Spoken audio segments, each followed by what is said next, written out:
les 7 causes de la douleur de la mère de Jaïbeth. Lorsque vous lisez dans le livre de 1 Chronique chapitre 4 verset 9, la mère de cet homme lui a donné le nom Jaïbeth parce qu'elle s'est dit, comme je l'ai enfanté avec douleur, je décide de lui donner le nom Jaïbeth. Or, le nom veut dire douleur. La majeure partie des personnes qui naissent, le privilège est donné au père de donner le nom. Mais voici une mère qui a eu la lourde responsabilité de donner le nom à son fils et de surcroît sa progéniture, son avenir, son demain. Elle lui donne un nom de misère, un nom de désolation. Qu'est-ce qui peut pousser une telle mère à donner un nom aussi catastrophique à son fils? En lisant cette histoire-là, on pourrait dire que l'histoire concerne seulement cet homme-là. Mais bizarrement, la majeure partie de nos vies sont confrontées à ce que cet homme a été confronté. Il y a 7 causes qui souvent emmènent les mères à donner des noms bizarres ou à hypothéquer l'avenir de leurs enfants. La première cause souvent qui emmène ces personnes-là à donner des noms bizarres, en Juge chapitre 11, verset 1 à 2, la Bible dit « Jephthé le Galatite était un vaillant héros. Il était fils d'une femme prostituée. Et c'est Gala qui avait engendré Jephthé. La femme de Gala lui enfanta des fils qui, devenu grand, chassait Jephthé et lui dit « Tu n'hériteras pas dans la maison de notre père, car tu es fils d'une autre femme. » La majeure partie du temps où des femmes sont frustrées au point où de manifester leur frustration vis-à-vis de leurs enfants, à cette époque-là, c'était dû au fait que le père n'avait pas reconnu l'enfant. Chez eux là-bas, là, il y a des hommes qui allaient chez des prostituées et quand les prostituées étaient enceintes, ils rejetaient la femme, ils rejetaient l'enfant. De sorte que la mère qui portait l'enfant voyait son gagne-pain gâté. Parce que pour une prostituée, porter 9 mois de grossesse, c'était quelque chose de tragédique. Pourquoi? Parce que chaque jour, elle avait besoin de pouvoir avoir son argent par la prostitution. Donc si elle était enceinte, c'est sûr que les gens allaient la repousser. Donc voici que le fait qu'elle portait peut-être Jaïbeth dans son sein était comme une tragédie pour elle. Donc elle maudissait l'enfant qui gâtait son travail. Elle maudissait l'enfant qui était en train d'hypothéquer son gagne-pain. Donc l'une des causes qui font souvent que les mères maudissent leurs filles est due au fait que les parents, à savoir le père de cet enfant-là, a été vraiment quelqu'un qui n'a pas reconnu la grossesse ou vraiment qui s'est désengagé. Si c'est ton cas, que Dieu t'en libère ce matin au nom de Jésus-Christ. Si tu fais partie de ces enfants-là qui n'ont pas été reconnus à ta naissance, je prie que Dieu te préserve de ça au nom de Jésus. La deuxième cause souvent qui arrive, qui font que souvent une mère peut vraiment sans le savoir maudire son fils ou vraiment avoir des chagrins qui peuvent influencer son enfant. En Exode chapitre 1 verset 16. La deuxième cause est due au fait qu'il y a un décret qui peut promulguer à la période où la personne est enceinte. Et la Bible dit à cette époque-là, il y avait un décret qui stipulait qu'on devait tuer tous les enfants garçons. Malheur aux femmes qui étaient enceintes, la période où la Côte d'Ivoire a connu la guerre en 2002. Il y a des périodes comme ça où les coups étaient à 20h. Or, la femme doit accoucher, il n'y a plus de taxi, plus personne dans la rue. Il y a d'autres enfants qui sont nés à des bonnes périodes.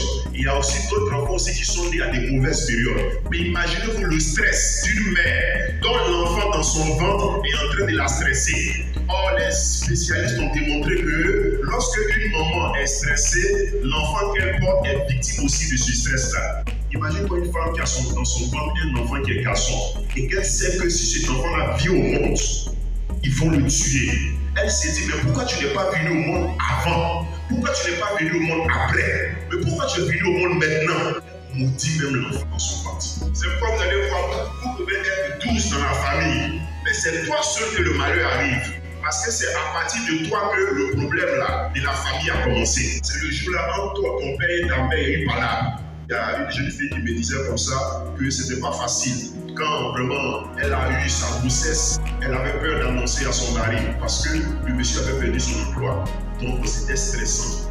Dès qu'elle lui a dit que je suis enceinte, il a crié sur elle. Donc le fait qu'elle soit enceinte, c'est une bénédiction. Mais laissez-moi vous dire que la grossesse là, c'est une bénédiction pour certains foyers. Il y a des femmes qui ont peur de dire à leur mari qu'elles sont enceintes.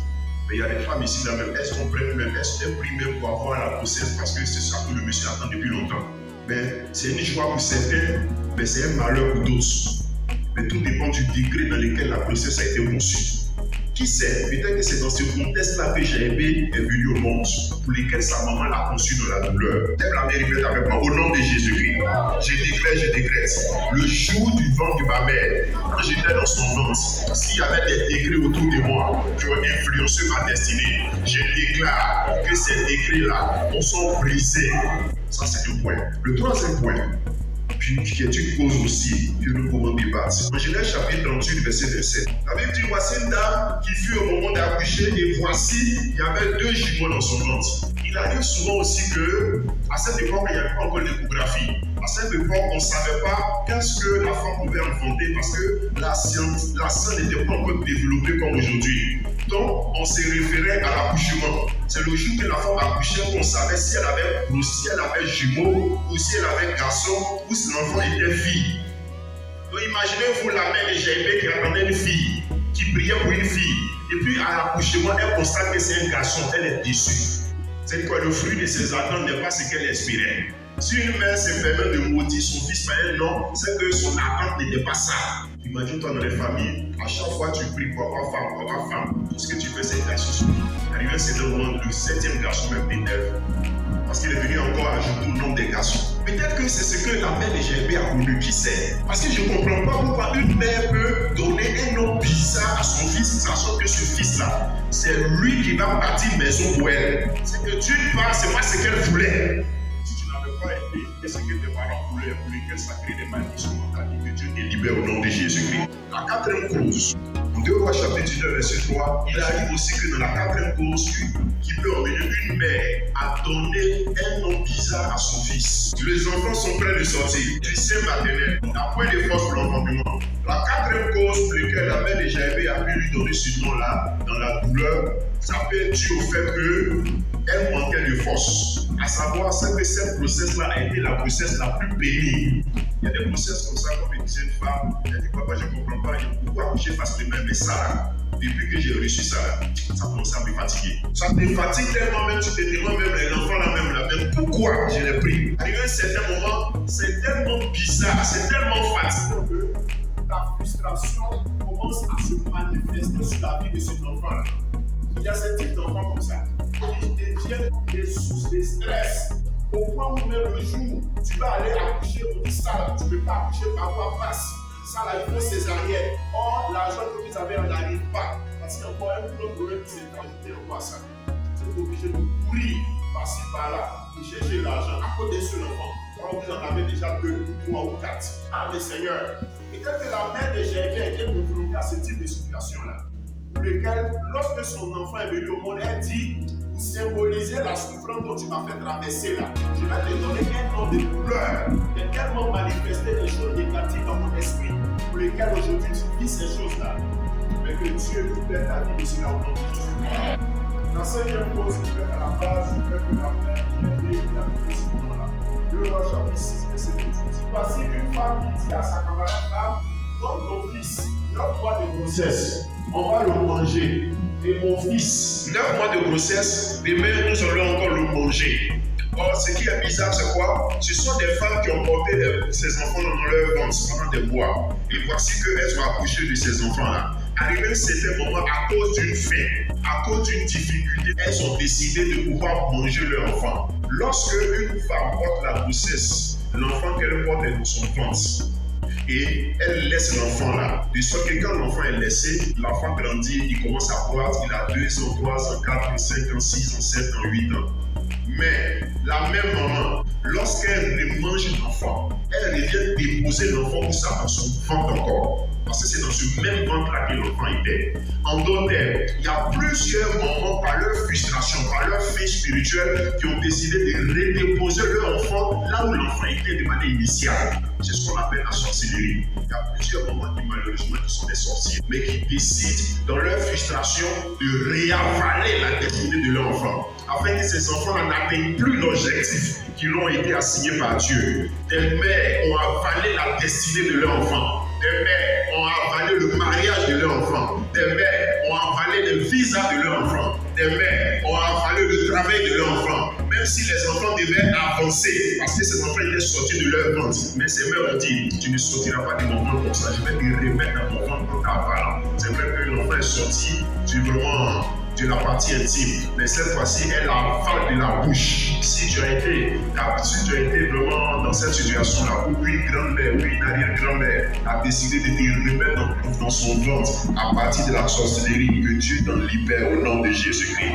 La sixième cause qui peut emmener une mère à pouvoir manifester la frustration en Deutéronome chapitre 28, verset 56. Ça veut dire une femme qui est la plus mollesse, la plus gentille, la plus bien, mais à cause de la malédiction, elle aura un œil sans pitié pour le fils ou la fille qu'elle a mis au monde.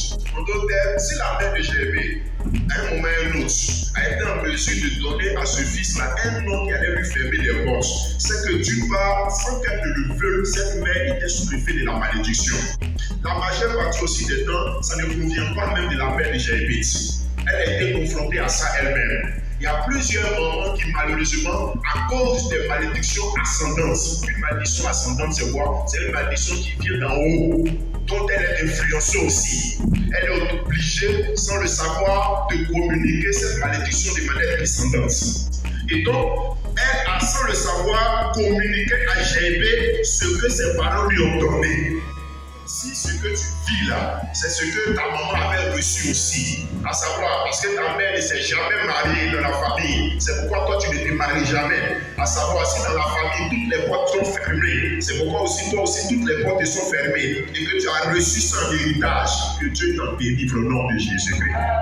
La septième cause, en Ézéchiel chapitre 16, verset 4, en naissant au jour où tu naquis, ton nombril n'a pas été coupé, tu n'as pas été lavé dans de l'eau pour être purifié, tu n'as pas été frotté avec du sel, tu n'as pas été enveloppé dans des langes. Il peut arriver que, à la naissance de Jérémie, le jour où il est né, tous ces 5 points-là n'ont pas été faits sur sa vie. Peut-être que ça a oublié de le faire. Peut-être que par oubli, la mère de Jérémie était tellement distraite que le jour où il est né, elle ne l'a pas coupé son nombril. Il y a 2 types de nombril. Écoute-moi bien ce point. Lorsqu'un enfant naît de la maman, là, les sages-femmes coupent le nombril. On appelle le cordon ombilical. Ce cordon ombilical lie la mère et l'enfant. C'est par là que la nourriture passe pour vraiment nourrir l'enfant. Au même titre qu'il y a ce cordon ombilical sur le plan physique, il y a un autre cordon aussi ombilical, mais cette fois-ci ce cordon est spirituel. C'est par là que se transmet aussi l'hérédité.